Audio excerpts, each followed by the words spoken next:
വേനലവധിക്ക് ശേഷം ഒമാനിലെ ഇന്ത്യൻ സ്കൂളുകൾ ഈ ആഴ്ച മുതൽ തുറന്ന് പ്രവർത്തിക്കും. അവധിയായതോടെ നാട്ടിലായിരുന്ന മലയാളികളടക്കമുള്ള പ്രവാസി കുടുംബങ്ങൾ ഒമാനിൽ തിരിച്ചെത്തി തുടങ്ങി. സ്കൂൾ അവധി കണക്കാക്കി നാട്ടിൽ പോയ മലയാളി കുടുംബങ്ങൾ ഒമാനിൽ തിരിച്ചെത്തി തുടങ്ങിയിട്ടുണ്ട്. ഇന്ത്യൻ സ്കൂൾ ഗോബ്ര കഴിഞ്ഞ ദിവസം തുറന്നിരുന്നു. മസ്കത്ത് ഇന്ത്യൻ സ്കൂൾ തിങ്കളാഴ്ചയും ഇന്ത്യൻ സ്കൂൾ ദാർ സെയ്ദ് ചൊവ്വാഴ്ചയും തുറക്കും. മറ്റ് ഇന്ത്യൻ സ്കൂളുകളും അടുത്ത ആഴ്ചയോടുകൂടി പൂർണ്ണമായി പ്രവർത്തിക്കാൻ തുടങ്ങും. ചൂട് കാര്യമായി ഒമാനിൽ കുറഞ്ഞിട്ടില്ല. നിലവിൽ പലയിടത്തും 40 ഡിഗ്രി സെൽഷ്യസിൽ കൂടിയ താപനിലയാണ് അനുഭവപ്പെടുന്നത്. കനത്ത ചൂടിന്റെ പശ്ചാത്തലത്തിൽ പല ഇന്ത്യൻ സ്കൂളുകളും വേനലവധിക്ക് മുമ്പ് പ്രവർത്തന സമയങ്ങളിൽ ക്രമീകരണങ്ങൾ വരുത്തിയിരുന്നു.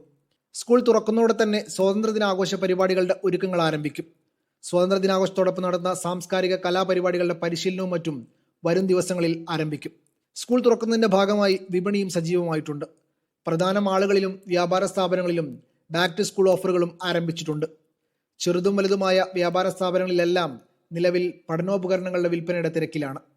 Media 1 Muscat.